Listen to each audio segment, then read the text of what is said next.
यीशु मसीह का प्यारा वचन, पाँव को दीपक को राह को रोशन, ये है मसीह का प्यारा वचन, ये है वचन प्यारा। परमेश्वर के धन्य नाम की महिमा हो। प्रभात मनन के सत्र 2243 में आप सभी का बहुत ही विनम्रता के साथ स्वागत करता हूं। आइए इसको मनन के लिए हम पढ़ते हैं याकूब अध्याय 2 पद 18 और 19। वरन कोई कह सकता है तुझे विश्वास है और मैं कर्म करता हूं, तू अपना विश्वास मुझे कर्म बिना तो दिखा और मैं अपना विश्वास अपने कर्मों के द्वारा तुझे दिखाऊंगा। तुझे विश्वास है कि एक ही परमेश्वर है, तू अच्छा करता है। दुष्ट आत्मा भी विश्वास रखते और थरथराते भी है। याकूब के अनुसार परमेश्वर के सबसे बड़े विश्वासी दुष्टात्मा है, क्योंकि परमेश्वर के अस्तित्व और परमेश्वर के सभी स्वभावों के परिपूर्णता पर वे न केवल विश्वास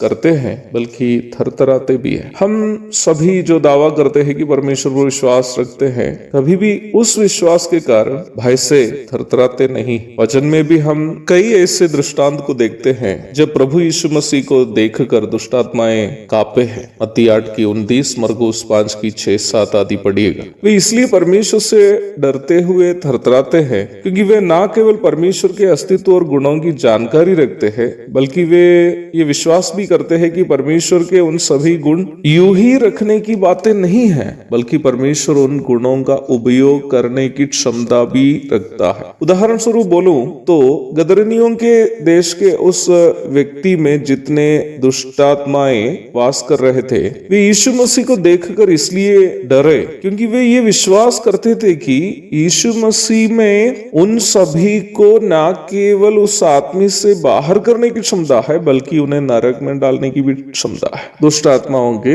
विश्वास को समझने के लिए उस विश्वास को विभाजित करके समझने की कोशिश हम करेंगे। पहला, दुष्टात्माएं परमेश्वर के अस्तित्व और उनके सभी गुणों को जानते हैं। दूसरा, वे ये विश्वास भी करते हैं कि परमेश्वर के सभी गुण काम में लाने की वह क्षमता भी रखता है। क्या हमारे अंदर इतना बड़ा विश्वास है? सच्चाई यह है कि हम में से ज्यादातर लोगों के पास ऐसा विश्वास नहीं है। मैं एक उदाहरण बताऊंगा।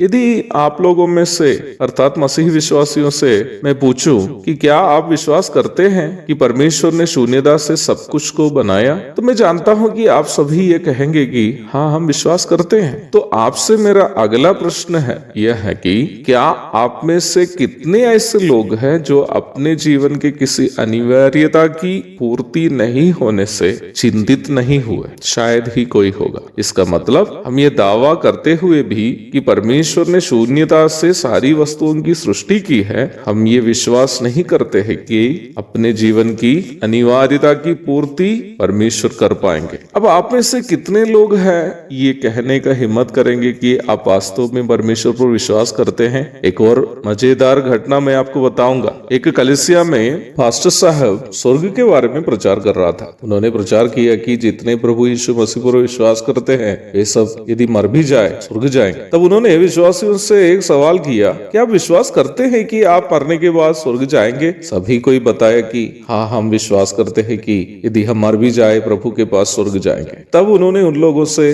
दूसरा सवाल किया, तो आप में से कितने लोग अभी मरना पसंद करेंगे? कोई ना आवाज दिया ना हाथ उठाया। इस परिप्रेक्ष्य में देखने पर आपको पता चलेगा कि दुष्टात्माएं हम लोगों से भी कितने मजबूत विश्वासी है, क्योंकि वे लोग न केवल जानते हैं कि प्रभु के पास उन्हें नरक में डालने की क्षमता है, बल्कि वे निम्न बात पर विश्वास करते हुए थरथराते हुए रहते भी हैं। तो आपके मन में एक स्वाभाविक प्रश्न आने की संभावना है, इतना मजबूत विश्वास होने पर भी दुष्टात्माओं को उद्धार क्यों नहीं मिलता है? इस प्रश्न के दो प्रकार के उत्तर है। एक सार्वजनिक उत्तर है और दूसरा याकूब की पत्री के जो विषय वस्तु है उसकी परिप्रेक्ष्य का एक उत्तर भी है। सार्वजनिक उत्तर यह है कि यीशु मसीह के द्वारा जो उद्धार उपलब्ध है वो केवल मनुष्यों के लिए है, दुष्टात्माओं के लिए नहीं है। याकूब की पत्री के परिप्रेक्ष्य में जो उत्तर है वो इस प्रकार है। याकूब यहाँ उद्धार पाने के लिए जो विश्वास चाहिए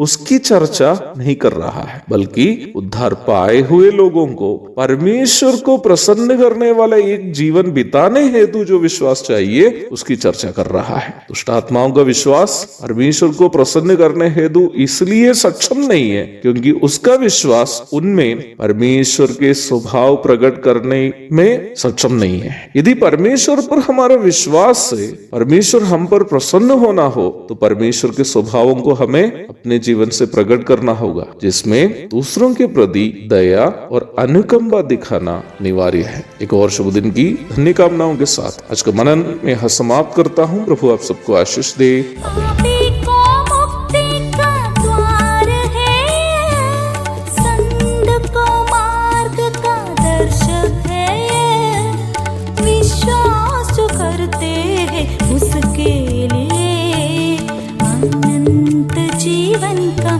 साधन है।